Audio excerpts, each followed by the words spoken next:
नमस्कार, मैं हूं आपके साथ सुरभि। आप देख रहे हैं एक्सप्रेस न्यूज भारत और अब वक्त हो चुका है उत्तर प्रदेश बुलेटिन का। शहीदों की मूर्तियां खंडित करने वाली कंपनी के खिलाफ मुख्यमंत्री के आदेश पर तत्काल एफआईआर दर्ज कराई गई।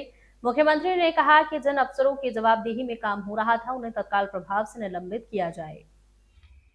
मुख्यमंत्री योगी आदित्यनाथ ने शाहजहांपुर में सड़क चौड़ीकरण के दौरान शहीदों की मूर्तियां खंडित होने पर नाराजगी जताई है।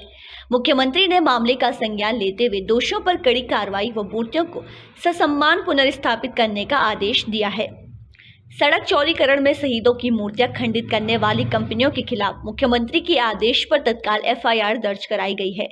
मुख्यमंत्री ने कहा कि जिन अफसरों की जवाबदेही में काम हो रहा था उन्हें तत्काल प्रभाव से निलंबित किया जाए।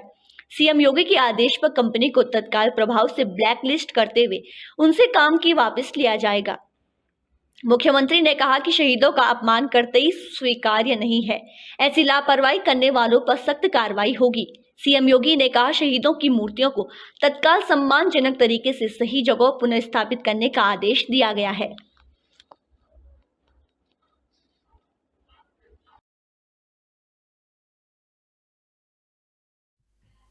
संभल हिंसा मामले में इलाहाबाद हाईकोर्ट ने तत्कालीन सीओ अनुज चौधरी समेत अन्य पुलिसकर्मियों के खिलाफ एफआईआर दर्ज करने की रोक के आदेश को आगे बढ़ा दिया है। मामले की सुनवाई अब 21 अप्रैल को की जाएगी। इलाहाबाद हाईकोर्ट ने संभल हिंसा मामले में तत्कालीन सीईओ अनुज चौधरी सहित 22 पुलिसकर्मियों को फिलहाल बड़ी राहत मिल गई है। उनके खिलाफ मुख्य न्यायिक मजिस्ट्रेट की अदालत के एफआईआर दर्ज करने के आदेश पर हाईकोर्ट की रोक लगा दी गई है। यह आदेश समित गोपाल की एकल पीठ ने दिया है। संभल जामा मस्जिद के सर्वे के दौरान नवंबर 2024 को हिंसा मामले में तत्कालीन सीईओ अनुज चौधरी, पूर्व थानेदार अनुज तोमर सहित 22 पुलिसकर्मियों के खिलाफ सीजेएम कोर्ट ने एफआईआर दर्ज करने का आदेश दिया था। इसके खिलाफ अनुज चौधरी व राज्य सरकार की ओर से हाईकोर्ट में याचिका दायर की गई थी। 10 फरवरी को अपने आदेश में हाईकोर्ट ने सीजेएम के आदेश पर रोक लगने का अंतिम आदेश पारित किया था। मामले की सुनवाई के लिए 24 मार्च की तिथि तय की गई थी। मंगलवार को इस मामले में हुई सुनवाई के बाद कोर्ट ने एफआईआर दर्ज करने की रोक पर आदेश फिलहाल अगली तिथि तक बढ़ा दिया गया है। मंगलवार को जब मामले की सुनवाई हुई तो शिकायतकर्ता ने वकील के जवाबीनामे को दाखिल किया।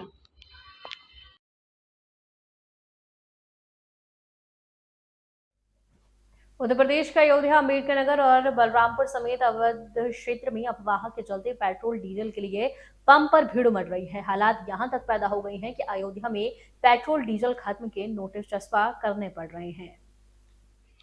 इलाहाबाद हाईकोर्ट ने संभल हिंसा मामले में तत्कालीन सीईओ अनुज चौधरी सहित 22 पुलिसकर्मियों को फिलहाल बड़ी राहत मिल गई है। उनके खिलाफ मुख्य न्यायिक मजिस्ट्रेट की अदालत के एफआईआर दर्ज करने के आदेश पर हाईकोर्ट की रोक लगा दी गई है। यह आदेश समित गोपाल की एकल पीठ ने दिया है। संभल जामा मस्जिद के सर्वे के दौरान नवंबर 2024 को हिंसा मामले में तत्कालीन सीईओ अनुज चौधरी, पूर्व थानेदार अनुज तोमर सहित 22 पुलिसकर्मियों के खिलाफ सीजेएम कोर्ट ने एफआईआर दर्ज करने का आदेश दिया था। इसके खिलाफ अनुज चौधरी व राज्य सरकार की ओर से हाईकोर्ट में याचिका दायर की गई थी। 10 फरवरी को अपने आदेश में हाईकोर्ट ने सीजेएम के आदेश पर रोक लगने का अंतिम आदेश पारित किया था।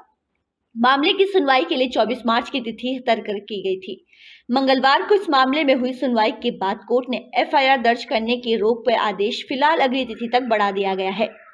मंगलवार को जब मामले की सुनवाई हुई तो शिकायतकर्ता ने वकील के जवाबीनामे को दाखिल किया।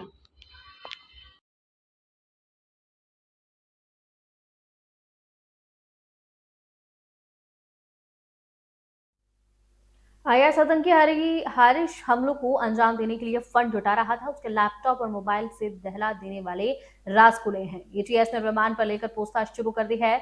आतंकी ने ग्रुप के सदस्यों के बारे में कई राज उगल दिए हैं। उत्तर प्रदेश में मुरादाबाद से गिरफ्तार आईएस आतंकी हारिश आतंकी हमले अंजाम देने के लिए फंडिंग जुटा रहा था। उसके बैंक खाते में बीते कुछ महीनों के दौरान संदिग्ध खातों से रकम भेजी गई थी।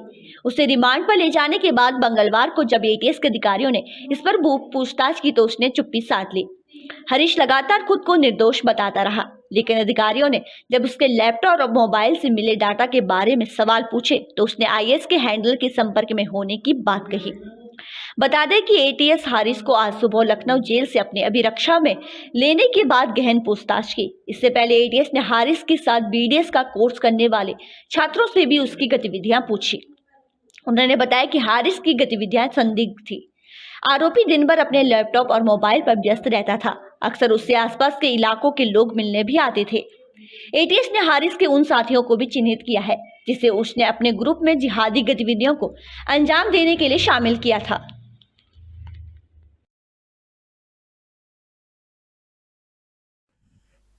उत्तर प्रदेश में इलाहाबाद हाईकोर्ट की लखनऊ पीठ ने एमएलसी अक्षय प्रताप सिंह और अन्य लोगों को एक आपराधिक मामले में राहत देने से इनकार करते हुए याचिका खारिज कर दी है। यूपी में इलाहाबाद हाईकोर्ट की लखनऊ पीठ ने एमएलसी अक्षय प्रताप सिंह और अन्य लोगों को एक आपराधिक मामले में राहत देने से इनकार करते हुए याचिका खारिज कर दी है। अदालत ने रघुराज प्रताप सिंह की पत्नी भावनी सिंह द्वारा लगाई गई धोखाधड़ी और फर्जी दस्तावेज बनाने के आरोपों को गंभीर रूप से माना है। यह आदेश न्यायमूर्ति सुभाष विद्यार्थी की एकल पीठ ने दिया है।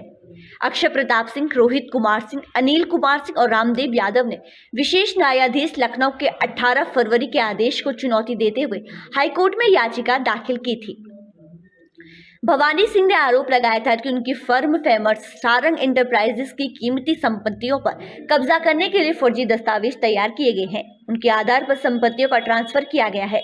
उन्होंने हजरतगंज पुलिस को एफआईआर दर्ज करने पर जांच कराने की मांग की थी। पहले मजिस्ट्रेट ने 19 अक्टूबर 2023 को एफआईआर दर्ज करने के बयान मामले को परिवारवाद के रूप में दर्ज करने का आदेश दिया है।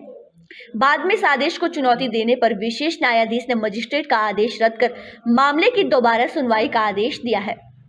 इसी आदेश के खिलाफ हाईकोर्ट में याचिका दाखिल की गई थी, लेकिन अदालत ने याचिका खारिज करते हुए कोई राहत देने से इनकार मना कर दिया है। उत्तर प्रदेश बुलेटिन में फिलहाल इतना ही। देख रही है एक्सप्रेस न्यूज भारत, जिद सच दिखाने की।